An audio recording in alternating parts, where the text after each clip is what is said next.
बिस्मिल्लाहिर्रहमानिर्रहीम अस्सलाम वालेकुम। नॉलेज लैब चैनल में आप सबको कहते हैं खुशामदीद। और चैनल का पूरा नाम है knowledge lab by Rahil Ahmad. और नॉलेज लैब के नाम से काफ़ी ज़्यादा चैनल्स बन चुके हैं, तो इसीलिए जो है वो पूरा नाम जो है मैंने इतना लंबा सा इसका रख दिया है। टाइप करने में थोड़ी मुश्किल ज़रूर होगी आपको, लेकिन इंशाल्लाह आपकी मेहनत रायगा नहीं जाएगी, आपको बहुत फ़ायदा हो जाएगा। तो फाइनली हम वीडियो स्टार्ट करते हैं। और आज का जो हमारा टॉपिक है, difference between fundamental and derived units. इससे पहले मैंने जो वीडियो अपलोड की थी उसमें मैंने क्वांटिटीज़ के बारे में बताया था, और अब हमें यूनिट्स के बारे में जो है डिस्कस कर रहे हैं हम इस वीडियो में। अगर क्वांटिटीज़ के बारे में डिफरेंस पूछा जाए तो आपने क्वांटिटीज़ का डिफरेंस लिखना होता है, और अगर यूनिट्स के बारे में डिफरेंस पूछा जाए तो फिर आपने यूनिट्स का डिफरेंस लिखना होता है। थोड़ा सा फ़र्क होता है बस, इसमें बहुत ज़्यादा कोई डिफरेंस नहीं है। मतलब यूनिट और क्वांटिटी के हवाले से मैं बात कर रहा हूँ। अब हम स्टार्ट कर देते हैं। तो सबसे पहले तो आपको ये पता होना चाहिए कि यूनिट होता क्या है, व्हाट इज़ यूनिट। और नेक्स्ट स्लाइड पर इसकी डेफिनेशन मौजूद है यूनिट की।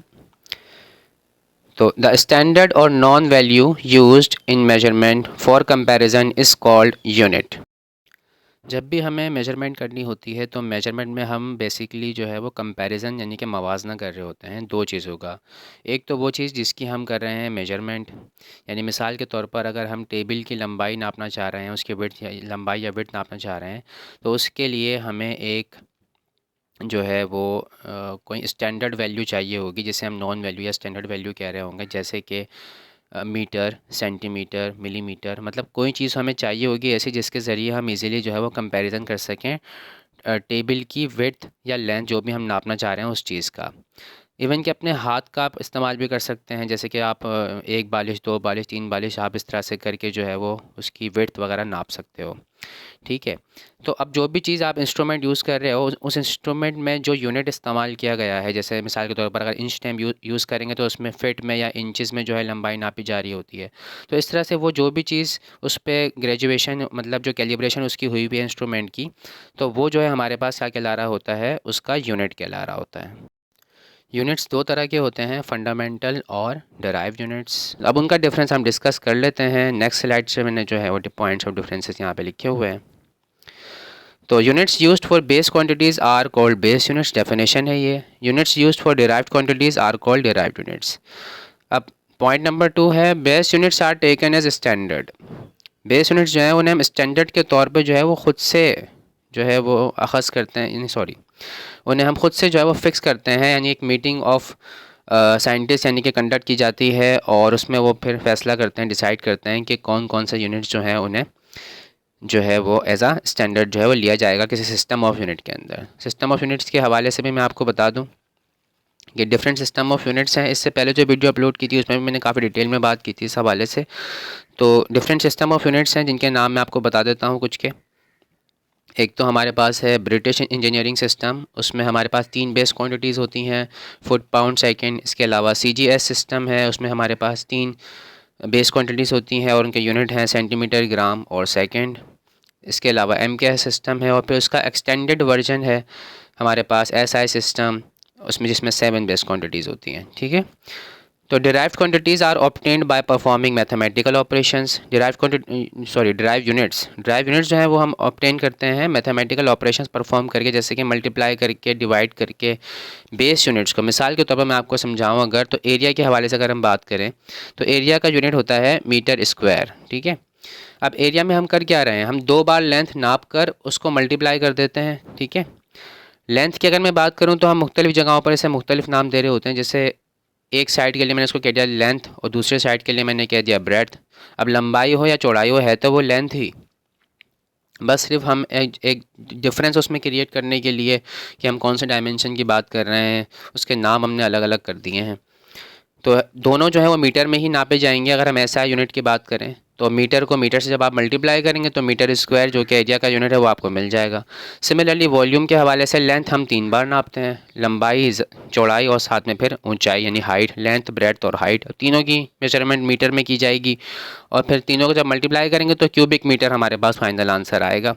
तो इसलिए हम कह रहे हैं कि डिराइव यूनिट्स जो हैं वो बेस यूनिट्स पर डिपेंडेंट होते हैं, और इन पर मैथमेटिकल ऑपरेशन जैसे मल्टीप्लिकेशन या डिवीजन करके हम उन्हें ऑब्टेन कर सकते हैं। ठीक है। चलें जी, अब नेक्स्ट है हमारे पास, अच्छा एडिशन की बात नहीं होगी, यानी कि इसके अंदर मल्टीप्लाई या डिवाइड की ही बात होगी। दो फिजिकल क्वांटिटीज़ उसी वक्त ऐड हो सकती हैं जब उनके यूनिट्स क्या हों, सेम हो। तो ये एक इंपॉर्टेंट पॉइंट है जो आपको पता होना चाहिए। अब नेक्स्ट स्लाइड पर चलते हैं हम। डिफरेंस हमारा पॉइंट नंबर 3 है ये।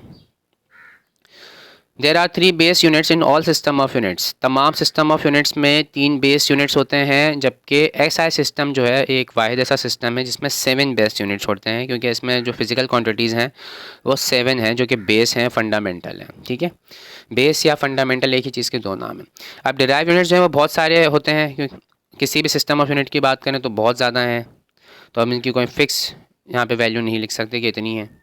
तो हम जब मतलब जस्ट इतना कह सकते हैं कि there are a lot of units. अब एग्जांपल्स यहाँ पे आपको बता दूँ मैं। तो लेंथ हम मेजरमेंट करते हैं मीटर में, ऐसा सिस्टम के अंदर बेस है, बेस यूनिट है। किलोग्राम मास के लिए है, सेकंड टाइम के लिए है, एम्पेयर ये है इलेक्ट्रिक करंट के लिए। अच्छा, एम्पेयर की पूरी स्पेलिंग लिखी हुई है यहाँ पर, और स्मॉल ए से मैंने स्टार्ट किया है। कुछ बुक्स में मिस प्रिंटिंग वगैरह हो सकती है कि वो कैपिटल एम एल अगर लिख दें तो ठीक है। कोई भी ऐसा यूनिट जो किसी साइंटिस्ट के नेम पर हो, तो उसको जब आप पूरी स्पेलिंग लिखेंगे, भले वो सेंटेंस के स्टार्टिंग में ही क्यों ना हो, ठीक है, तो उसको आप स्मॉल अल्फ़ाबेट में लिखेंगे पूरी स्पेलिंग। ठीक है, और जब उसका सिंबल यूज़ किया जाएगा तो वो कैपिटल अल्फ़ाबेट होगा। जैसे अगर मैं एम्पेयर का सिंबल आपको बताऊं तो कैपिटल ए जो है इसका सिंबल है।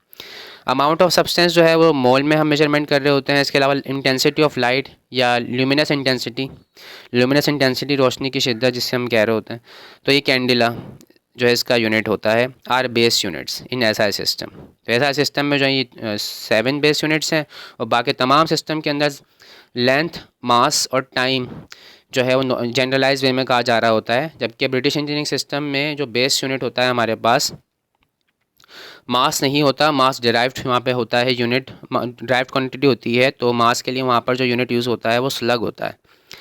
एफपीएस सिस्टम या ब्रिटिश इंजीनियरिंग सिस्टम के हवाले से मैं आपको बता रहा हूँ ये बात। और जो है हमारे पास जो फुट पाउंड सेकंड में मैंने आपको बताया पाउंड, तो पाउंड जो यूनिट है ये यूनिट होता है फोर्स के लिए, यानी कि वेट के लिए। अब इसमें थोड़ा सा इख्तलाफ नज़र आता है हमें, जैसे कुछ किताबें मैंने ऐसी भी पढ़ी जिसमें जो है पाउंड जो यूनिट है उसे वो मास के लिए यूज़ कर रहे हैं, और कुछ किताबें मैंने ऐसी पढ़ी, कुछ ऑथर्स जो हैं वो उनको उसको वेट यानी फोर्स कह रहे होते हैं। उसमें थोड़ा सा इख्तलाफ राय पाया जाता है। अच्छा, डिराइव क्वांटिटीज़ क्योंकि बहुत ज़्यादा हैं तो डिराइव यूनिट्स भी बहुत ज़्यादा होंगे यकीनन। तो एग्जांपल्स, न्यूटन है, ये फोर्स के लिए यूनिट होता है, कैपिटल एन इसका सिंबल है, और आप पूरी स्पेलिंग अगर लिखेंगे, साइंटिस्ट का नाम है तो स्मॉल एन से स्टार्ट होगा जब आप ऐसा यूनिट इसको यूज़ कर रहे होंगे। ठीक है, अब उसके बाद साइंटिस्ट का नाम जूल है, तो ये एनर्जी या वर्क डन के लिए हम इस्तेमाल कर रहे होते हैं इस यूनिट को। कैपिटल जे इसका सिंबल है, जब पूरी स्पेलिंग आप लिखेंगे तो स्मॉल जे से स्टार्ट करेंगे। मीटर पर सेकंड ये स्पीड या वेलोसिटी के लिए होता है। मीटर पर सेकंड स्क्वायर ये ग्रेविटेशनल एक्सेलरेशन या फिर एक्सेलरेशन सिंपली। अब एक्सेलरेशन किसी भी तरह की हो, सेंट्रीपिटल हो, ग्रेविटेशनल हो, तो उसका यूनिट यही होगा। उसके बाद डेंसिटी का यूनिट है किलोग्राम पर क्यूबिक मीटर, और बहुत सारे हैं तो मैंने आगे ईटीसी यानी वगैरह वगैरह लिख दिया है। और तमाम यूनिट्स जो मैंने यहाँ पे आपको बताए हैं यहाँ एग्जांपल्स में डिराइव यूनिट्स के सारे एसआई सिस्टम के हिसाब से हैं यूनिट्स। ठीक है, बाकी सिस्टम के हवाले से मैंने यहाँ पे जिक्र नहीं किया। तो जनाब यहाँ पे हमारे ये डिफरेंसेस हो गए हैं कंप्लीट। तो थैंक्स फॉर वॉचिंग, अल्लाह हाफिज़।